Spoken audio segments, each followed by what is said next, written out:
Argentina ടീമുമായി ബന്ധപ്പെട്ട 3 അപ്ഡേറ്റാണ് പറയാൻ പോകുന്നത്. ഒന്നാമത്തെ അപ്ഡേറ്റ് പരിക്കേറ്റ ലിയനാർഡോ ബല്ലേഡിക്ക് പകരം മാർക്കോ സെനസി ടീമിൽ ഇടം പിടിച്ചിരിക്കുകയാണ്. മിന്നും ഫോമിലുള്ള സെനസി ടീമിൽ ഇടം പിടിക്കാത്തത് അത് വളരെ ഒരു അൺഎക്സ്പെക്റ്റഡ് ആയിട്ടുള്ള ഒരു കാര്യമായിരുന്നു.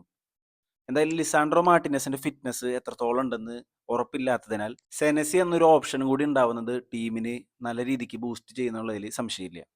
രണ്ടാമത്തെ അപ്ഡേറ്റ് എമിലിയാനോ മാർട്ടിനസ് ആണ്. എമിലിയാനോ മാർട്ടിനസിന്റെ കൈവിരലിന് ചെറിയ പരിക്കേറ്റിരുന്നു. എന്നാൽ ആ പരിക്ക് ഭേദമായിട്ട് അദ്ദേഹം ആദ്യത്തെ മത്സരത്തിൽ തിരിച്ചെത്തിയിരിക്കുകയാണ്. അൾജീരിയ ആയിട്ടാണ് അർജന്റീനയുടെ ആദ്യത്തെ മത്സരം. അത് അത്ര എളുപ്പമല്ല എന്ന് നമുക്കറിയാം. അപ്പോൾ ഡിബുവിന്റെ ഈ വരവ് അർജന്റീനയ്ക്ക് ഗുണം ചെയ്യുന്നതിൽ സംശയമില്ല. മൂന്നാമത്തെ കാര്യം അത്ര സന്തോഷമുള്ളതല്ല.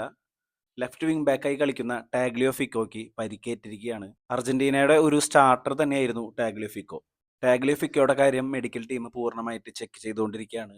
എന്തായാലും പെട്ടെന്ന് മാറുമെന്ന് പ്രതീക്ഷിക്കാം. ഫുട്ബോളിലെ കൂടുതൽ അപ്ഡേറ്റ്സിനായിട്ട് ഈ ചാനൽ ഒന്ന് ഫോളോ ചെയ്തേക്ക്.